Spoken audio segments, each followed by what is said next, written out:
Hello bachcho, let's read the question. Assertion: electrons in the atom are held due to Coulomb forces. Reason: the atom is stable only because the centripetal force due to Coulomb's law is balanced by the centrifugal force.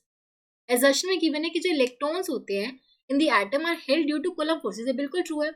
हमने पढ़ा था कि according to bourse theory जो electron होते हैं हमारे around the nucleus circular orbits में ऐसे मूव कर रहे होते हैं. स्टेशनरी ऑर्बिट्स होते हैं, इनकी जो एनर्जी होती है इलेक्ट्रॉन की यहाँ पे इन ऑर्बिट्स में फिक्स्ड होती है. ठीक है, ना तो ये एनर्जी लूज कर रहे होते हैं ना ही गेन कर रहे होते हैं. अब देखो जो इलेक्ट्रॉन होते हैं ये न्यूक्लियस में कैसे रिवॉल्व कर रहे हैं around the nucleus in circular orbit. यहाँ पे एक सेंट्रीपिटल फोर्स है, कौन प्रोवाइड कर रहा है? कूलम फोर्स जो एक्ट कर रहा होता है इलेक्ट्रॉन और न्यूक्लियस के बीच में. न्यूक्लियस हमारे पॉजिटिवली चार्ज बॉडी होती है जिसमें हमारे प्रोटॉन्स और न्यूट्रॉन्स होते हैं.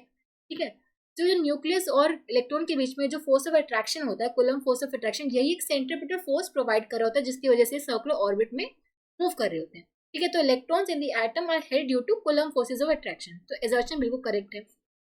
अब रीजन यहाँ पे क्या मेंशन कर रहे हैं कि जो एटम होता है वो स्टेबल इसलिए ही होता है बिकॉज जो सेंट्रीपिटल फोर्स होता है due to Coulomb's law it is balanced by the centrifugal force. नहीं, ये गलत है. Reason is the incorrect statement.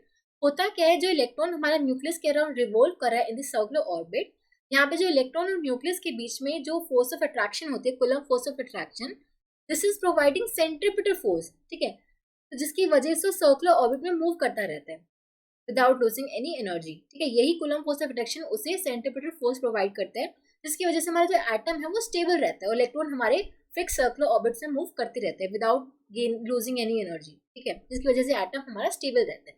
तो यहाँ पे हम बोल सकते हैं reason is false but assertion हमारा ट्रू है. ठीक है, so assertion is true but the reason is false. Option 3 will be the correct answer. I hope आप सबको समझ आया होगा. Thank you so much.